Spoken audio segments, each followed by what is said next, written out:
Welcome to the BlueCollarBaddies podcast. This is episode number 28. This episode is sponsored by Lady Hardhat and Frontline Floor Coatings. Stay tuned for the rest of the episode to hear more. Today we're here with Allie. Tell me what you do. Hi, I'm Allie Jensen. I own Frontline Floor Coatings. We're experts in concrete polishing and epoxy coatings. I'm also the founder of Lady Hardhat. Nice, that's awesome. Oh, I love your shirt, by the way. Oh, thank you. It's my badass shirt. So how'd you get started? So we started Frontline Floor Coatings about 13 years ago. I tell everybody I got into this business kicking and screaming.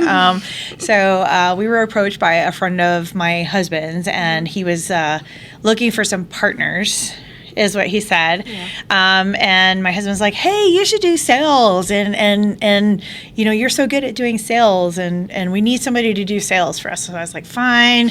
You know, I had big aspirations of being like a coach and a keynote speaker and things like that. And I was like, fine, I'll help out a little bit. And, you know, the partnership completely failed in about like 14 months. So it was really short and it was kind of ugly, but we saw the potential in the company, and we were really the only ones doing the type of flooring stuff we were doing in the Colorado Springs area. So we bought out our partner, and here we are 13 years later doing concrete polishing and epoxy coating. So, nice. Yeah. That's awesome. And then tell me about the Lady Hardhat. So Lady Hardhat started as Girder skirts. You may have heard of that before. Being a woman business owner and a woman that was also out on the job sites doing the work, I realized that, you know, really fast that there's really not a lot of support for us, or at least at the time, there wasn't a lot of support. I think that's shifting. But I also felt very lonely. Like, you know, even though I do business with my husband, he's my best friend, I love him, there's just certain things that a man doesn't understand about a woman in construction. And so I thought, you know what, I'm going to be the example for other women. And so I started putting myself out there, trying to be more visible, doing keynote presentations, getting involved in leadership opportunities through NAWIC, the National Association of Women in Construction, and just being that example, showing other women that, you know, you don't have to be some super rock star personality or anything. You can go out there, have a great career, get your hands dirty, get yourself dirty, whatever, and show other women that it's possible. So that's really what stemmed the creation of Lady Hardhat. And now I see there's so many other really badass women that are doing all these things, you know, podcasting. There's more women keynote presentations for women in construction. There's so many nonprofits starting for women in construction, PPE providers that are for women, workwear providers that are for women. And so Lady Hardhat is, I love connecting, and I love connecting with other women in the industry. And so Lady Hardhat is, my goal is for Lady Hardhat to be that central hub for everybody, and so that I can amplify everybody else's voice. That's awesome. And it would be, like you said, an app? Yeah, it would be in an app format. So it's another tool in your tool belt, so to speak. Yeah. That's really cool. So what did you do before all of this? So before all of this, so I had a long career in the commercial printing industry. So I went to school for graphic design and computer graphics. Is that funny? And it's actually come in handy because I use it for my own business. For sure. Yeah. Me too. You know, we create our own logos, and I do a lot of my own marketing and things like that from the stuff that I learned doing that. But before we had Frontline Floor Coatings, our concrete flooring company, I had a window cleaning franchise. And we started that in 2005.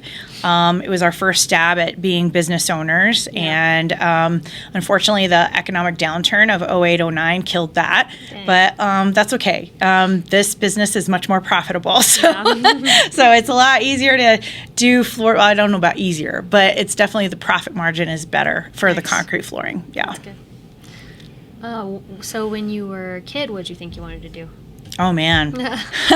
Like clear left field. So I grew up as a military brat. And so when I was a younger woman, I had aspirations of being a fighter pilot. Dang. Yeah. That's and cool. it was really cool. And like even for my 16th birthday, my dad was an officer in the Air Force, and he got one of his buddies to take me up in one of his little Cessnas for my 16th birthday. And I actually got to fly that plane while we were up in the air. So that was really, really cool. But, you know, the world and the universe conspires and works with you. And so it's totally perfect that I'm not a fighter pilot, because I get motion sickness so easy now. So I would not have been a good fighter pilot at all. That would have been cool, though. Yeah. What do you think has been your biggest struggle so far in the industry? Oh, man. I think the biggest struggle that I have had in the industry is just, it's still the credibility piece for us as women in the industry. Just being taken seriously as far as like my knowledge of what I do. Right.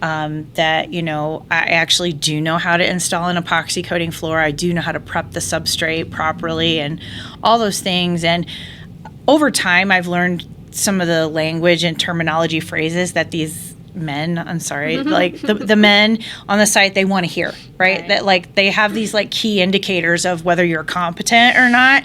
And so, but that, and then just learning to be lighthearted about it and not take it personally. It's really, I think one of our biggest struggles as women in construction in general is just having that self-confidence. For sure. Because it's just so hard to really just maintain that high level of, yes, I am good at this, and yes, I do know what I'm doing, and I'm damn good at it, when you're constantly being questioned. Like, it's like your just ego just keep chipping away. And so we have to be very diligent ourselves at refilling ourselves. Makes sense. And making sure that we do have those feel-good feelings when we're confident. You know how you feel when you're, like, on top of your game and you're having this awesome day and you're like, heck yeah, I'm killing it. Right. And you have these feelings. But then you have the flip side of that, where this guy is just, like, dogging on you and, like, grilling you on what you know, and you're just getting so annoyed. Like, dude, I know what I'm talking about. I promise, I do. And it's this convincing thing that we have to do. But I think maintaining our own self-confidence is really our biggest struggle. That's a good way to put it. Yeah. So, do you have any more to expound on as far as specific, problems with men on the job site, or it's basically just the not trusting you to do your job thing? So I do a lot of the front end part for our business. So I do a lot of the business development and the estimating, and so I get kind of the questions grilled when I go visit the site to take field measurements or analyze the concrete and see what we need to do to make it look pretty again, and those kinds of things. So, but I do remember being on the job site that I was always viewed as like just the helper. Right. It wasn't that I was a skilled person. And really what took people aback when they're like, oh, I see you're helping your crew today. Are you just a regular helper? Are you temp labor? And I'm like, no, I'm the business owner. Yeah. And so they're like, oh, okay. Whoa. Oh. And then they start looking at me in a different lens. Yeah. And by the end of the project, if I'm there for any, extended period of time or a couple days in a row or something, they're like, this girl knows how to work. Yeah. So it's like, it makes me feel good when I get those kind of compliments, but then it can be so exhausting too, because you get it all the time. Yeah, you're always having to prove yourself. Right. Joey always has my back because I work with my partner too. I work with my boyfriend. I work for him. And so we show up sometimes and somebody will be like, oh, you brought your little helper today? And Joey's like, nah, she's the boss. And I'm totally not, but kind of puts them in their place a little bit. It does. And it was nice when I would show up on the job site with my husband, and same thing. It's like, oh no, this is the boss right here. Yeah. And they're like, oh, okay. So yeah. So what about any friction from women on the job sites or off the job site? I've had some friction with women on the job sites in different trades. Some of it was like language barrier kind of stuff, like I would try and approach them and share about NAWIC or something like that. And oh yeah, we're killing it together, high five. Yeah. But some of that was language barrier, and they just kind of look at you blank because they just don't understand what I'm saying, and vice versa. I didn't understand what they were saying either. Sure. So there was a little bit of that, but then I've met some other gals on the site, and they're just abrasive.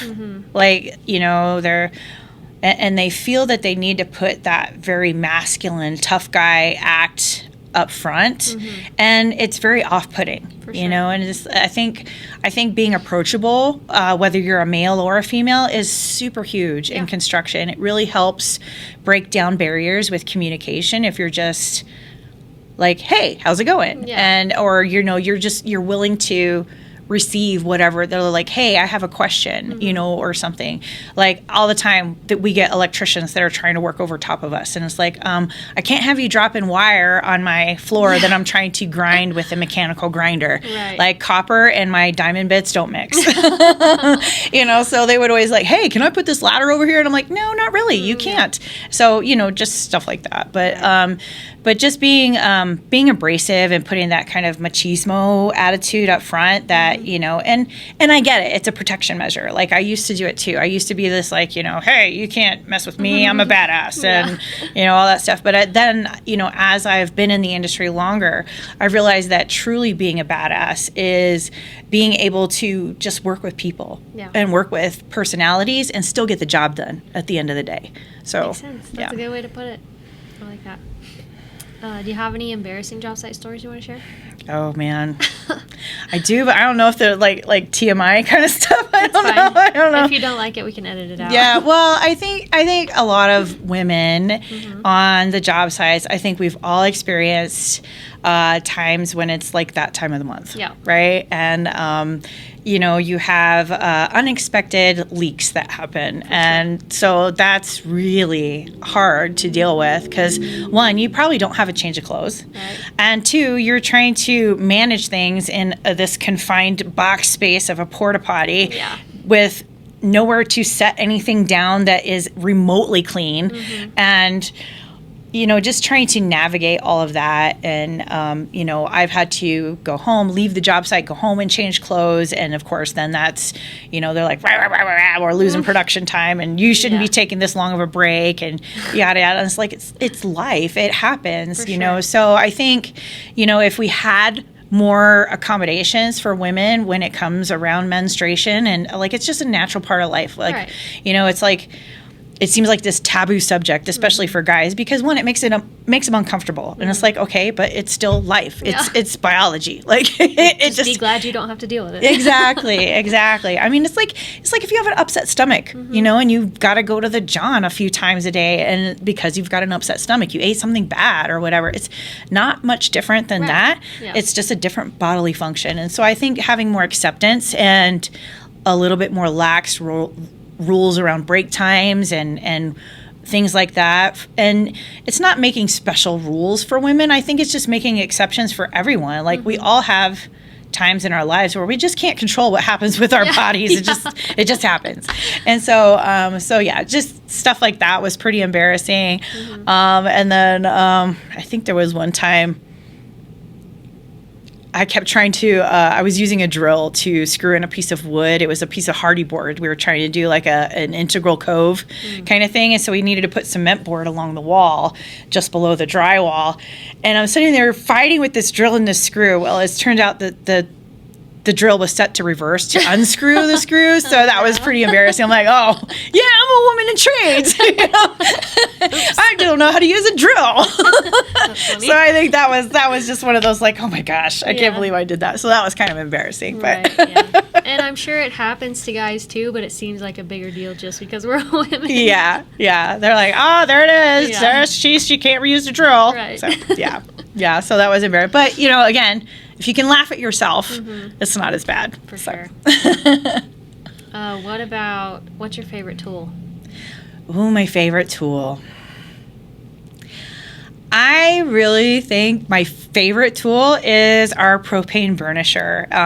It's just this big machine, and it's loud. It sounds like a lawnmower on steroids, but you put this little buffing pad on the bottom of it, and it spins at like 2,700 RPM, so it spins really fast, and it heats up the pad, and it heat sets our sealer.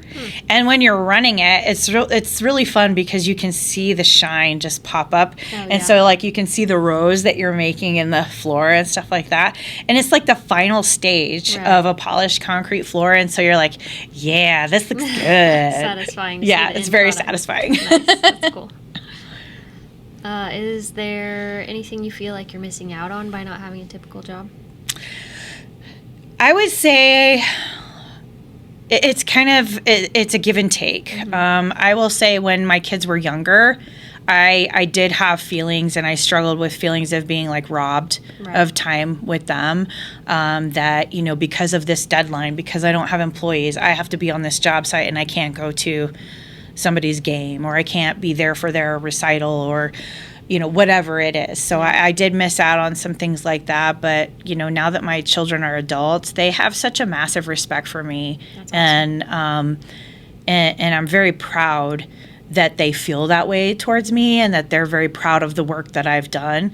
I mean, there was times when they were, you know, high school and middle school age, and we had night work that we had to do, and there was no babysitter. Yeah. You know, like they're teenagers and stuff. And then, like, I've told this story to a few people, so it's not like this terrible thing, but, you know, when your neighbors call and they're like, you know, little Johnny and Susie are fighting with tools in the garage. And you're just like, oh my gosh, they're trying to kill each other while I'm not there. Yeah. And then that mom guilt is even more, you know, like I should have been there to mitigate this argument, you know, all those kinds of, so I felt in the past that I did miss out on some of those things, or that I should have been there when I wasn't. But, you know, all in all, it works out. And, you know, karma's a great thing. I have awesome kids. They're all awesome adults. They're awesome parents themselves. So That's cool. So, Are any of them in the trades? Yeah. So my middle son actually works for me. Oh, cool. Which is the father of my granddaughter. Nice. And she's a little badass already. So it's awesome. That's cool. And then, so my oldest is in the military. So, so we have military service in our family. My dad served in the military too. Right. And my daughter's done some trades work. She's worked for us a little bit. She's worked for a handyman. She's worked for a plumber. So, cool. so yeah, a lot of us are hands-on. That's awesome. Yeah. Good deal. So if you were to switch trades and still stay in a blue-collar industry, what do you think it would be? I think women who weld are the absolute baddest of the bad. Yeah. And I have such a massive respect for them. And I think that's what I would do, is I would go into That'd be welding. cool. Yeah.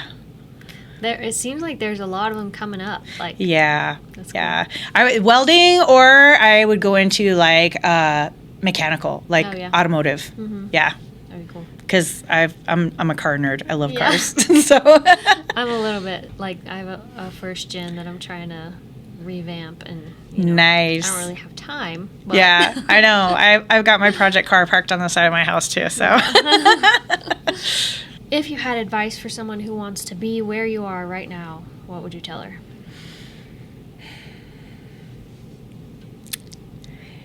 don't be afraid to look at things that are completely outside of the box. I think we rely heavily on what we see or what we hear other people doing, but there's always an option C. Right. Like there's always a third way. And sometimes it's not super obvious.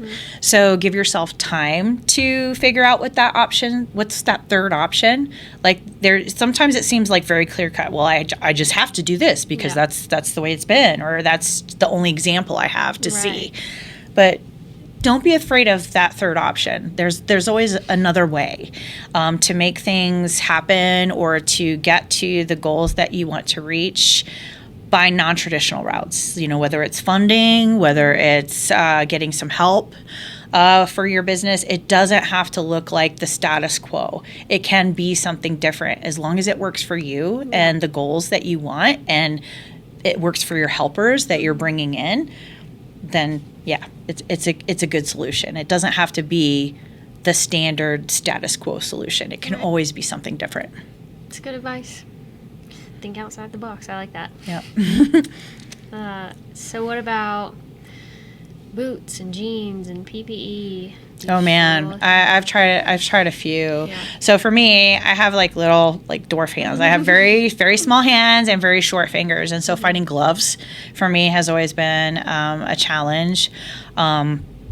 There's times that I've been like, screw it, and I take the gloves off, and that's never worked out, because then you're like messing with your hands, and that's not a good thing. Right. But I do rely heavily on other people that know more about PPE than me. So I will say the safety rack is kind of my default, because I just go there. Amy Russa has done so much research and trying out of things and all that stuff. And so for me, having that resource, just that directory of all the different providers, has been really awesome. I get pants are hard for me too, because I'm a little round in the middle. But again, short stubby legs. So trying to find pants that fit, that aren't super baggy but aren't high waters or too long, those have been another thing. So just going to the resources with the safety rack has been helpful for me. That's cool. Oh, you mentioned you work with your husband. Oh, yeah. So you guys are like equal partners in the business? So I'm 51% owner, so I'm the majority owner. So we're a woman-owned business. And I've worked with my husband since 2005. So for 20 years, we worked together. I will say that it's not always been easy. There's the good part about it is that he's mostly in the field, like on the job sites, and now I'm more like office, business development, estimating, that kind of stuff. So we don't necessarily see each other on the job sites and work 24/7 together. But you know, we've just had to set boundaries as a couple and be like, okay, this is your responsibilities, cool, and these are my responsibilities. You stay in your responsibility world, and I'll stay in my responsibility world. And I'm not going to tell you how to do your job, and you don't get to tell me how to do my job. So, and it can be frustrating, because I'm like, oh, I wish you would do this. Like, and there's also that level of acceptance. Like, it's still getting done. It's still satisfactory. It's okay. Even though it's not the way I would do it, it's still getting accomplished. And so it's like releasing that control a little bit, which I grew up in a family of control freaks, so it's really it's been a learning experience for me personally to just kind of let him do his thing, but also, you know, being super grateful that he also allows me to do my thing. And we have this kind of rule that's like, you know, if it's after dinner time, we don't talk about work. That's good. And I mean, sometimes it comes up. I mean, you know, when you eat, sleep, and breathe this stuff, it's kind of not possible to always be able to just shut it off like a switch. But as long as you use that kind of as like a good rule of thumb, you know, and especially on the weekends, like, you know, weekend time is like, that's time we do the fun stuff. That's when we go fly fishing together, or we go camping, or we go ride the ATV on the trails or something like that. So we try to mix, you know, it's that work hard, play hard kind of thing. Sure. But definitely having those boundaries, and you know, it's kind of like it's kind of like where you have the garage, and the garage is like the man cave, and then the woman has her she shed or something like that, or her room for her crafts or whatever. It's like that in business, you know, it's like he has his realm and I have my realm, and sometimes they intersect and we cross over and we, you know, we gel together. But as long as we're not telling each other what to do for our respective jobs, everything's copacetic. That's awesome. My dynamic's a little bit different because I do actually work for him. He owns the business, and sometimes I'm like, don't boss me, and then he is actually the boss. So I just have to kind of like in those situations, like, we have to check our own egos, right? For sure. Because you're like, because I can only imagine, right? Like, you're used to, you know, working for guys, and then there's that whole kind of angst that is there anyway. And then when it's your significant other, you're just like, I love you, but I don't like you right now. Do you have any big, like, upcoming plans for your business? So we are in a growth spurt. You know, we've got some really large projects coming up here in Q3 and Q4 of this year. And so we're looking to hire a couple of people. My ultimate goal is to have 2 crews running, so I can get more production done. But right now we have 1 crew, and so it's a goal to grow to have enough work to support 2 crews. And then I am really excited about my app launching later this year. So, You'll have to let me know when it comes out so we can push it. Oh, absolutely. I'm going to be going to all the conventions and all the conferences and trade shows and stuff when that happens. So that's awesome. All right. And then we'll link your businesses or your social medias in the description. Do you have anything else you want to add? Yeah, just like and follow me on Facebook and Instagram. You can find me at Lady Hardhat on both Instagram and Facebook. And then I'm on LinkedIn as Allie Jensen, and my last name is Jencson. So it's spelled a little differently. Yeah. Nice. All right. Well, I appreciate so much you hosting the space and helping me get the plans together because, it's really hard to do that when you live 10 hours away. Yeah, no, it's been really fun, and just, hanging out here today, having fun with the podcast and the other ladies that have come to be on the podcast with you. It's been a good time. It's been really nice networking, and just, we've all been sharing stories while we're waiting on the next person, and it's been a lot of fun. It's good. Thank you. Thank you. Thanks for listening. If you enjoyed it, make sure you hit the subscribe button so you don't miss the next one. All the links and products we mentioned today will be listed in the description. If you're a woman in a blue-collar industry and you're interested in being the focus of the next episode, or you're a small business that would like to sponsor an episode, reach out to us in the link below.